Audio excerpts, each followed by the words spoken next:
نحمده ونصلي على رسوله الكريم اما بعد فاعوذ بالله من الشيطان الرجيم بسم الله الرحمن الرحيم رب اشرح لي صدري ويسر لي امري واحلل عقدة من لساني يفقهوا قولي رب زدني علما اللهم فقهنا في الدين الہی آمین۔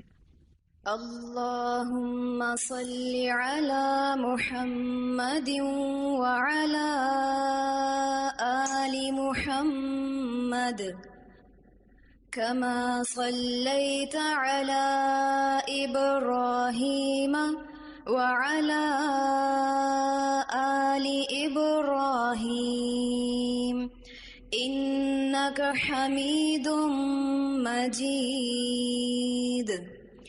اللهم بارك على محمد وعلى آل محمد كما باركت على إبراهيم وعلى آل إبراهيم إنك حميد مجيد۔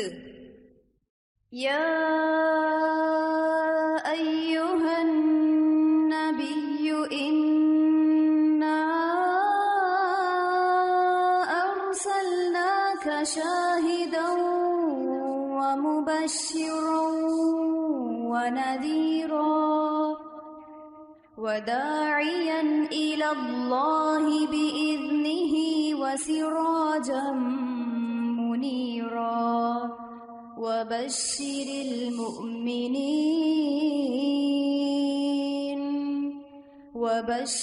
المؤمنين بأن لهم من الله فضلا كبيرا۔ مدینہ میں اسلام۔ بیرون مکہ جن ابتدائی سعادت مندوں نے اسلام قبول کیا، ان میں سے اوپر بیان کیے گئے 5 افراد کے بعد چھٹے کا تعلق مدینہ کے قبیلہ خزرج سے ہے۔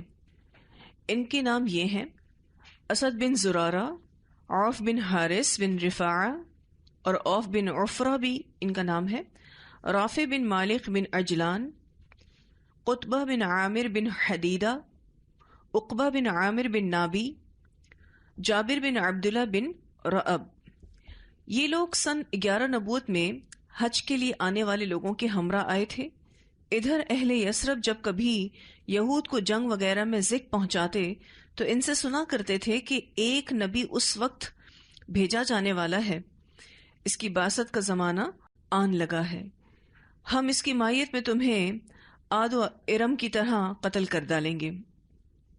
چنانچہ یہ لوگ منا کی گھاٹی میں رات کے وقت باتیں کر رہے تھے کہ وہاں رسول اللہ صلی اللہ علیہ وسلم کا گزر ہوا۔ آپ نے آواز سنی تو ان کا رخ کیا اور ان کے پاس پہنچ کر فرمایا: آپ لوگ کون ہیں؟ انہوں نے کہا: خزرج کا ایک گروہ ہیں۔ آپ صلی اللہ علیہ وسلم نے فرمایا: یعنی یہود کے حلیف؟ بولے: ہاں۔ فرمایا: پھر کیوں نہ آپ حضرات بیٹھیں، کچھ بات چیت کی جائے۔ انہوں نے کہا: کیوں نہیں۔ چنانچہ وہ آپ صلی اللہ علیہ وسلم کے ہمراہ بیٹھ گئے۔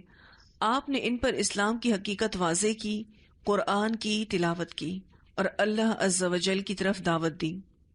اس پر انہوں نے ایک دوسرے سے کہا: دیکھو، یہ تو وہی نبی معلوم ہوتے ہیں جن کے حوالے سے یہود تمہیں دھمکیاں دیا کرتے تھے، لہٰذا وہ تم پر سبقت نہ کرنے پائیں۔ چنانچہ انہوں نے فوراً ہی اسلام قبول کر لیا اور کہا کہ ہم اپنی قوم کو اس حالت میں چھوڑ آئے ہیں کہ کسی اور قوم میں ان جیسی عداوت اور دشمنی نہیں، بس اگر اللہ تعالیٰ آپ پر ان کو اکٹھا کر دے تو آپ سے بڑھ کر کوئی اور معزز نہ ہوگا۔ اور انہوں نے وعدہ کیا کہ اس دین کی دعوت دیں گے اور آئندہ حج میں آپ سے پھر ملاقات کریں گے۔ آپ دیکھ رہے ہیں یہ بہت جلدی ایمان لے آئے۔ اس کی کیا وجہ نظر آ رہی ہے؟ کیونکہ آپ دیکھیں کہ ان لوگوں کے درمیان جو ڈسکشن چل رہا تھا وہ کس کے بارے میں چل رہا تھا؟ آپ صلی اللہ علیہ وسلم کے بارے میں چل رہا تھا، اور وہ یہود کی طرف سے ان باتوں سے واقف تھے۔ اور جیسے ہی انہوں نے نبی اکرم صلی اللہ علیہ وسلم سے ملاقات کی، یہ آپ صلی اللہ علیہ وسلم کو پہچان گئے۔ خود یہود تھے نہیں، یہود کی باتیں سنی تھیں تو نبی اکرم صلی اللہ علیہ وسلم کو پہچان گئے. تو پھر آپ خود سوچ سکتے ہیں، اس بات کا اندازہ بھی لگا سکتے ہیں کہ یہود کتنا اچھا نبی اکرم صلی اللہ علیہ وسلم کو پہچانتے ہوں گے. اسی لیے دیکھیں کہ انہوں نے فوراً سے رسول اللہ صلی اللہ علیہ وسلم پر ایمان لانا ہی بہتر سمجھا، اور اپنی قوم کی حالت بھی بتائی کہ ہم جس حالت میں اپنی قوم کو چھوڑے ہوئے ہیں یا چھوڑ کر آئے ہوئے ہیں، وہ عداوت اور ایسی دشمنی ہے کہ ان جیسی دشمنی اور عداوت کہیں اور ہے نہیں. اگر اللہ آپ کی وجہ سے ان کو اکٹھا کر دے، ان کے دلوں کی دشمنی کو ختم کر دے، تو پھر آپ سے بڑھ کر کوئی معزز نہیں ہوگا. اور پھر وہ وعدہ بھی کر کے گئے کہ اس دین کی دعوت دیں گے اور آئندہ حج میں دوبارہ ملاقات ہوگی. یہ اسلام کی وہ پہلی تیاری جو مدینہ میں ہوئی تھی. کچھ لوگ تھے اور یہ کچھ لوگ اب کتنے لوگوں میں تبدیل ہوں گے. پہلی بیعت عقبہ، وعدے کے مطابق اگلے سال سن 12 نبوت کے موسم حج میں 12 آدمی حاضر ہوئے. یعنی آپ یہ کہہ سکتے ہیں کہ یہ 6 سے 12 ہو گئے. 10 خزرج کے اور 2 اوس کے. خزرج کے 10 آدمیوں میں سے جابر بن عبداللہ بن رؤب کو چھوڑ کر باقی 5 تو وہی تھے جو پچھلے سال آ چکے تھے، اور نئے 5 یہ تھے: معاذ بن حارث، معاذ بن عفرہ، یہ عوف بن عفرہ کے بھائی تھے، ذقوان بن عبد القیس، عبادہ بن صامت، یزید بن ثعلبہ، عباس بن عبادہ بن نزلہ. اور قبیلہ اوس کے 2 آدمی تھے: ابو الحیثم بن تیہان اور اویون بن سعیدہ. یہ لوگ منا کی گھاٹی میں رسول اللہ صلی اللہ علیہ وسلم کے ساتھ جمع ہوئے. آپ نے انہیں اسلام سکھایا اور فرمایا: تعالوا بايعوني على ألا تشركوا بالله شيئا ولا تسرقوا ولا تزنوا ولا تقتلوا أولادكم ولا تأتوا ببهتان تفترونه بين أيديكم وأرجلكم ولا تعصوني في معروف فمن وفى منكم فأجره على الله ومن أصاب من ذلك شيئا فأوقب به في الدنيا فهو له كفارة ومن أصاب من ذلك شيئا فستره الله فأمره إلى الله إن شاء أعقبه وإن شاء عفى عنه. آپ صلی اللہ علیہ وسلم نے فرمایا: آؤ مجھ سے اس بات پر بیعت کرو کہ اللہ کے ساتھ کسی چیز کو شریک نہ کرو گے، چوری نہیں کرو گے، زنا نہیں کرو گے، اپنی اولاد کو قتل نہیں کرو گے، اپنے ہاتھ پاؤں کے درمیان سے گھڑ کر کوئی بہتان نہیں لاؤ گے، اور کسی بھلی بات میں میری نافرمانی نہیں کرو گے. کیونکہ آپ صلی اللہ علیہ وسلم رسول تھے، اسی لیے معروف میں نافرمانی نہیں کرو گے. اب جس شخص نے یہ ساری باتیں پوری کی تو اس کا اجر اللہ کے پاس ہے، اور جو شخص ان میں سے کسی چیز کا ارتکاب کر بیٹھا پھر اس دنیا ہی میں اسے سزا دے دی گئی تو وہ اس کے لیے کفارہ ہوگا، اور جو شخص ان میں سے کسی چیز کا ارتکاب کر بیٹھا پھر اللہ نے اس پر پردہ ڈال دیا تو اس کا معاملہ اللہ کے حوالے ہے، چاہے تو سزا دے اور چاہے تو معاف کر دے. اس پر ان لوگوں نے آپ صلی اللہ علیہ وسلم سے بیعت کی. تو یہ وہ بیعت کے الفاظ تھے جو بخاری میں آتے ہیں، اور سیدنا عبادہ رضی اللہ تعالیٰ عنہ فرماتے ہیں کہ ہم نے انہی امور پر بیعت کی تھی. اس میں نبی اکرم صلی اللہ علیہ وسلم نے جو ان کے درمیان موجود بدامنی تھی اس کو ختم کرنے کی سب سے پہلے بات کی، جس میں آپ دیکھیں کہ سب سے پہلے بدامنی تو انسان کے اندر یا اس کے معاشرے کے اندر شرک کی وجہ سے آتی ہے.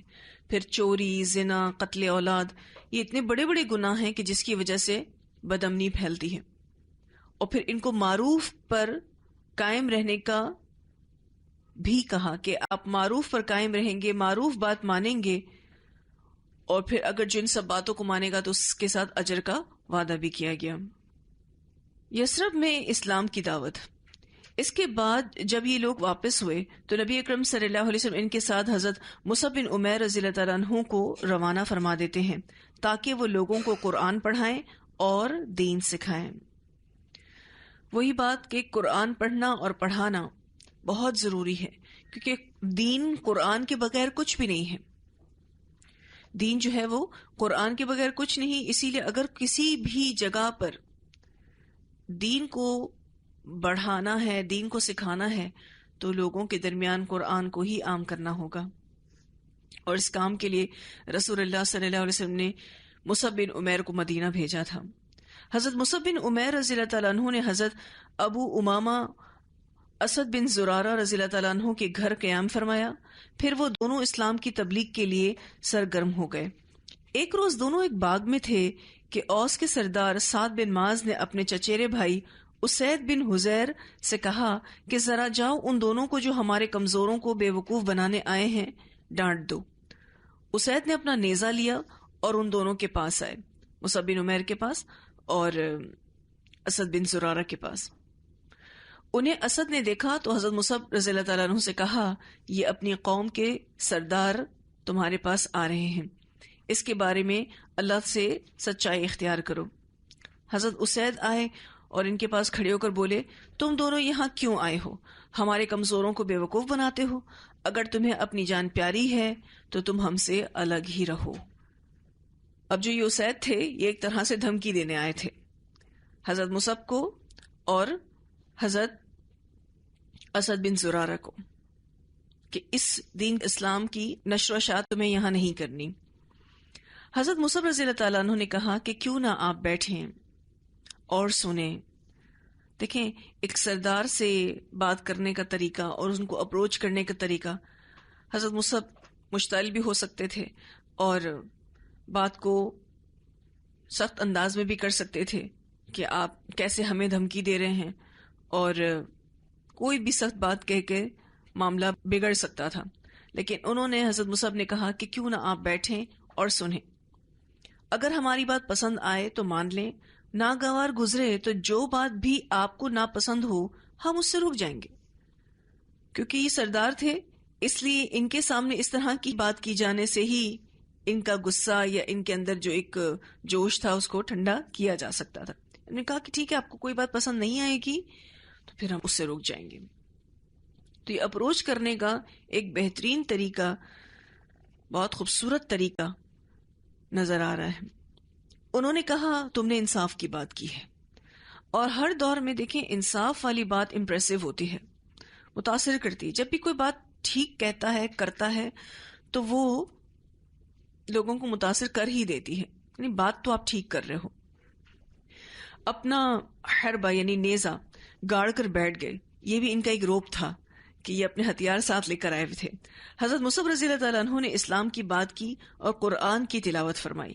آپ جہاں جہاں آپ دیکھیں نبی اکرم صلی اللہ علیہ وسلم کو دعوت و تبلیغ کرتے ہوئے یا آپ کے اصحاب کو دعوت تبلیغ کرتے ہوئے آپ یہ مستقل نوٹ کر رہے ہوں گے کہ وہ قرآن ہی کو پڑھا کرتے تھے، قرآن ہی کی تلاوت فرماتے تھے. کیونکہ جو بات قرآن سمجھا سکتا ہے وہ کوئی اور چیز سمجھا ہی نہیں سکتی. حضرت اسید رضی اللہ تعالیٰ عنہ نے دین اسلام کو پسند کیا اور اسے قبول کر لیا اور حق کی شہادت دی. ان کا واقعہ تھوڑا سا کچھ تفصیلاً یوں ہے کہ حضرت مصعب رضی اللہ تعالیٰ عنہ کا بیان ہے کہ اللہ کی قسم اسید بولنے بھی نہ پائے تھے کہ ہمیں ان کے چہرے کی بڑھتی ہوئی چمک دمک دیکھ کر ہی ان کے قبول اسلام کی بشارت مل گئی تھی.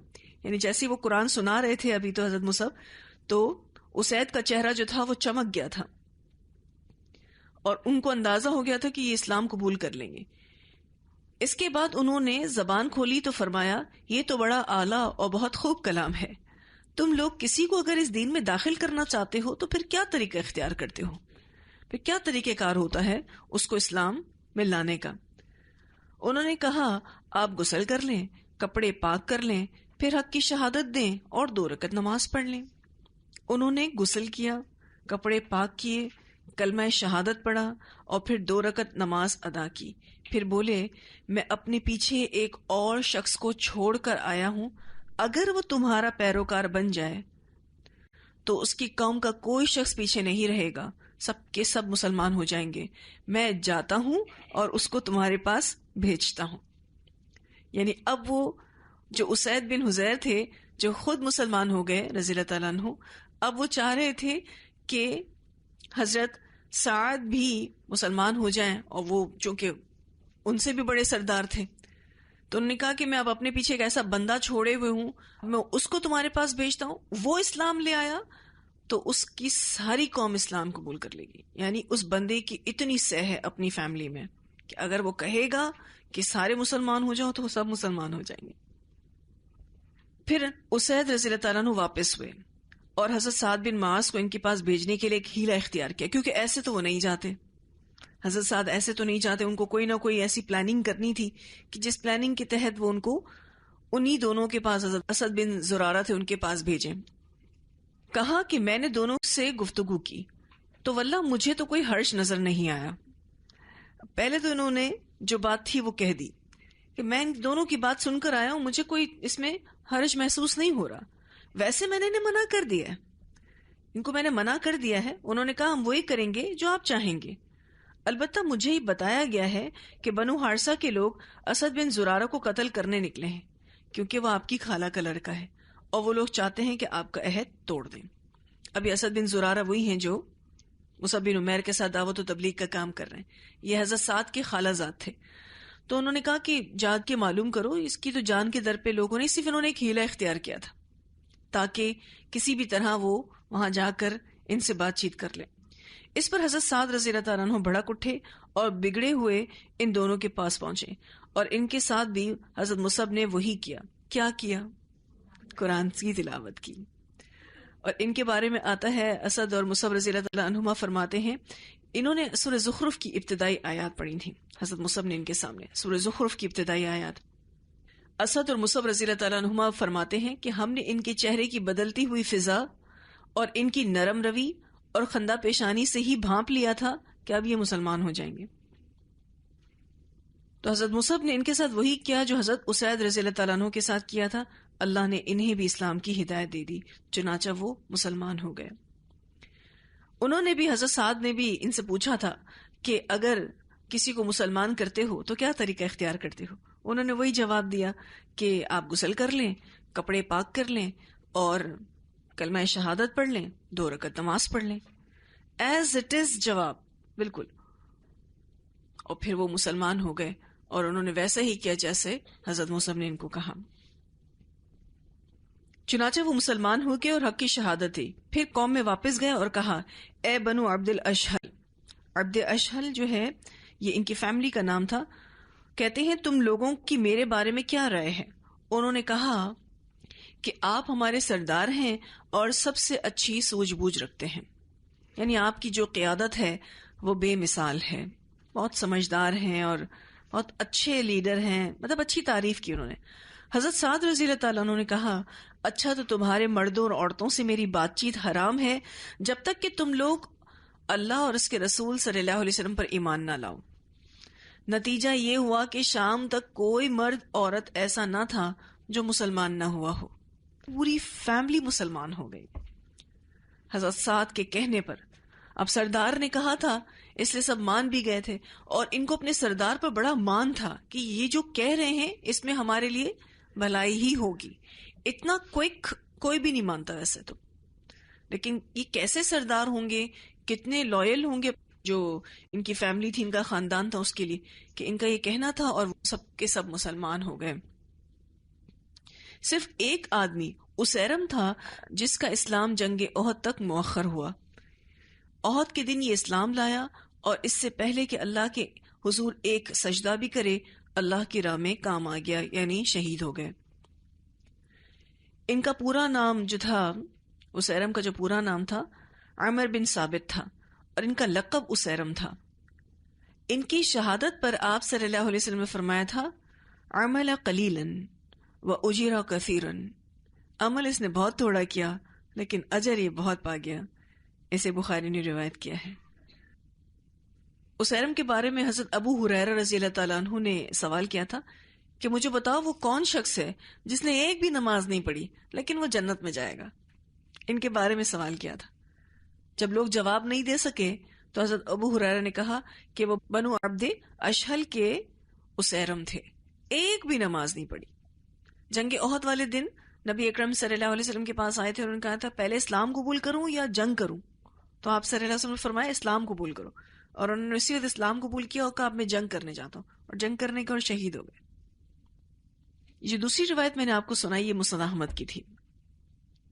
ہمارے یہاں تو اگر پوری فیملی ایک طرف ہو اور ایک آدمی الگ ہو جائے کہ نہیں مجھے ابھی تھوڑا ٹائم چاہیے سمجھنے کے لیے، تو اس کا کیا حال کیا جائے گا؟ جتنا ٹائم وہ اسلام قبول نہیں کیا ہوگا یا جتنا ٹائم وہ اس بات پہ نہیں آئے گا، اس کو باتیں سنائی جائیں گی اور اس کو بائی فورس شاید اس عمل پر لایا جائے گا. لیکن آپ دیکھیں دین اسلام میں کوئی جبر نہیں، زبردستی کسی کو بھی مسلمان نہیں کیا گیا. اور یہاں پر سردار کا کردار بھی بڑا اہم ہے. حضرت سعد نے یہ نہیں کہا کہ آپ کی کیسے جرأت ہوئی کہ آپ ایک سردار کی بات کو نہ مانو، بلکہ ان کو سوچنے اور سمجھنے کا موقع دیا. ایسے ہی حضرت سعد جو تھے ایک بہترین سردار نہیں تھے، ایسے ہی نہیں تھے. واقعی ان کے اندر وہ خوبیاں تھیں. وہ اپنے خاندان کو، اپنے قبیلے کو بہت زیادہ اہمیت دیا کرتے تھے، اس کے ایک ایک بندے کو. اور یہ مثال ہمارے سامنے ہے. پھر اگلے موسم حج سے پہلے حضرت مصعب رضی اللہ تعالیٰ عنہ اس طرح کی کامیابی کی بشارتیں لیے ہوئے مکہ واپس تشریف لے آئے. یعنی ایک بہت بڑی نیکی اللہ تعالیٰ نے حضرت مصعب کے ذریعے کروائی کہ مدینہ میں آپ صلی اللہ علیہ وسلم سے پہلے حضرت مصعب پہنچے اور وہاں پر جا کے دین اسلام کو پھیلایا، تاکہ جب آپ صلی اللہ علیہ وسلم ہجرت کریں تو وہاں پر بہت سارے لوگ اسلام قبول کر چکے ہوں. اب ان کا قرآن کیسا پڑھنا ہوگا اور ان کی تبلیغ میں کیسی روحانیت ہوگی، ورنہ ایک نئی جگہ جا کر دعوت و تبلیغ کرنا ایک مشکل امر ہے. لیکن حضرت مصعب بن عمیر جو تھے وہ اس چیز کو بخوبی جانتے تھے کہ دین اسلام کتنا اہم ہے اور کن مشکل پریشانیوں سے اللہ نے دین اسلام دے کر ان کو نکالا. تو اب یہ اسی روحانیت کے ساتھ دین کو پھیلا رہے تھے کہ جیسے اللہ نے ان کو ہدایت دے دی اور لوگوں کو بھی وہ ہدایت دینے کا سبب بن جائیں.